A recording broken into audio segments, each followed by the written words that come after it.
Ni uruguria wa mutaratara uria utanyite gutigirira makiria mbeu njethi milioni 4.5 ni megwatira ugi na umenyo wa kwirugamirira miturire-ini yao. Kuringana na muikarĩri wa mutaratara uyu Joseph Ogutu, ruhonge rwa ũrĩmi na rwa iganda nĩ ciire na ũhoti mũnene wa gũtwarithia na mbere bũrũri makiria kũrwo mbeu njethi macihĩmbĩria. Technology company, we are a digital services company.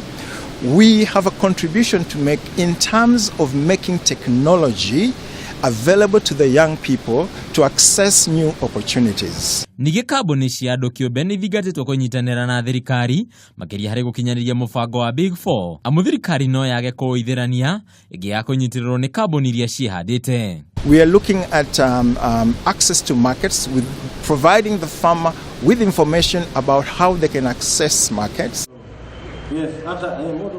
Turia ciĩgiĩ Safaricom, kambuni ĩno nĩ ĩhingũrĩte rũhonge rwa utungata kũrĩ ahũthĩri kaunti-inĩ ya Nakuru, ũndũ ũrĩa ũratanywo kũnyihia mũhatĩkano ũrĩa ũrarĩ kuo kũrĩ ahũthĩri arĩa marendaga kwĩgĩra na motungata matiganĩte. This shop is the second type of a shop in the whole country, with the first one being in village market. It's what we call an experience shop.